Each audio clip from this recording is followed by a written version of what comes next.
Те си тръгнаха. Не бързай да отхвърляш това. Не го обличай в разбираеми думи, като просто така се случи. Не. Те си тръгнаха.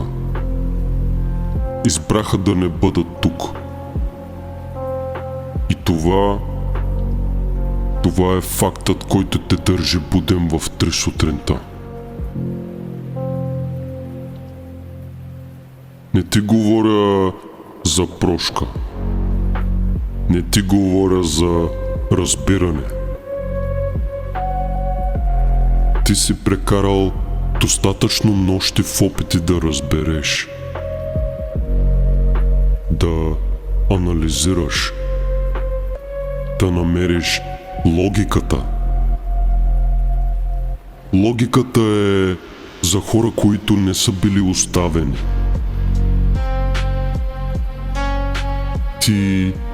Ти знаеш, че няма логика. Има само празнота. Има само звукът на врата, която вече не се затваря, защото няма кой да мине през нея.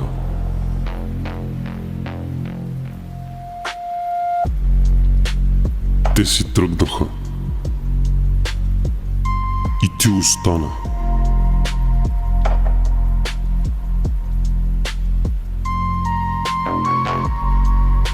Сега слушай внимателно, защото това няма да го повтарям.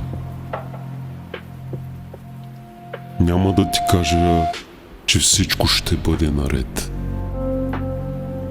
Няма да ти кажа, че всичко има причина. Причините са за некролози. Ти не си мъртъв. Още не. Ти си тук. И това е проблемът. Защото болката не иска причини. Болката иска пространство.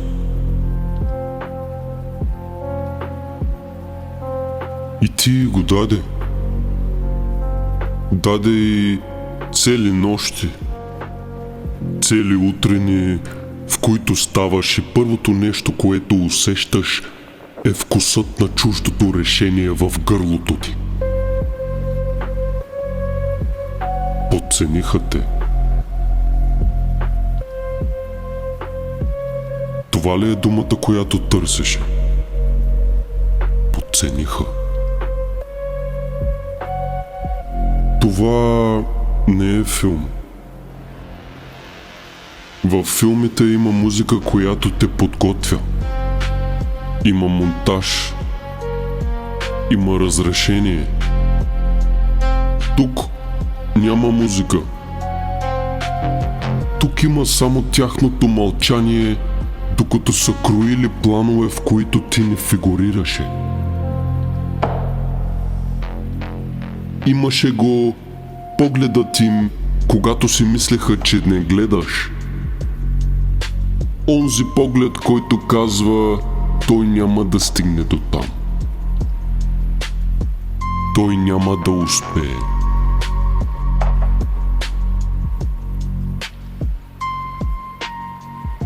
И знаеш ли какво направи ти? Нищо.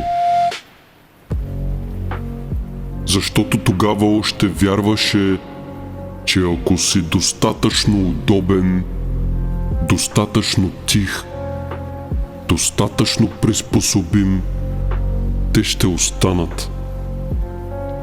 Ще видят. Ще променят мнението си.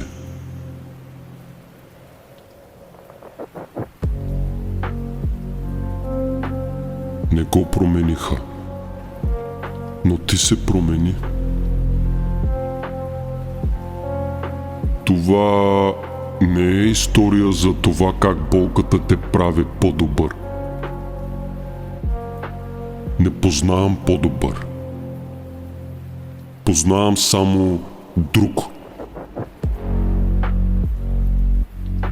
човек, който вече не преговаря за правото си за дишане.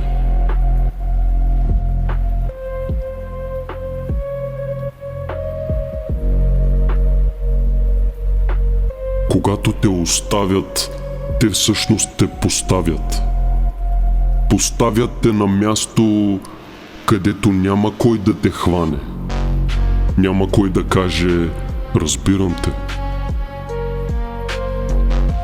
И това място е натиск. Камък върху камък, въглерод под земята. Това, от което стават диаманти. Или се чупиш на прах, или се превръщаш в структура, която реже. Те си тръгнаха, подцениха те и сега си тук. Сам. Не самотен. Самотата е за хора, които още търсят компания. Ти си сам. Това е различно състояние. Това е концентрация. Цялата енергия, която си давал на тях, сега е върната при теб. Като ток, който претоварва мрежата. Топло ли е? Не. Горещо е. Изгаря. И това е добре.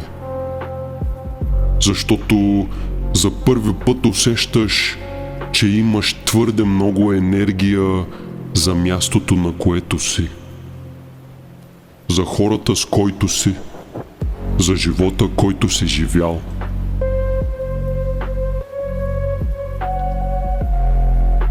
Не им доказвай нищо. Доказването е форма на подчинение.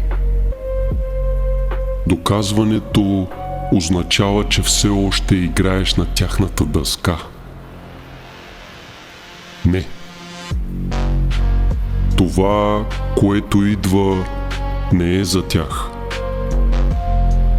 То е за теб. Но не в смисъла на обичай себе си.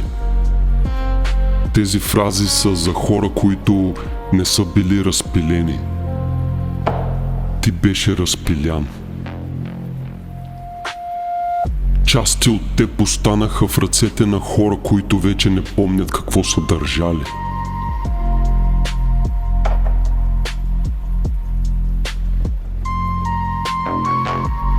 Събери се. Но не бързай. Това не е спринт. Това е геология. Време и натиск. Пласт по пласт. Всеки път, когато помислиш за тях, не спирай мисълта. Просто добави още един пласт. Още един ден, в който си функционирал без тях. Още една минута, в която си дишал без тяхното разрешение. Още едно действие, което не очакваха.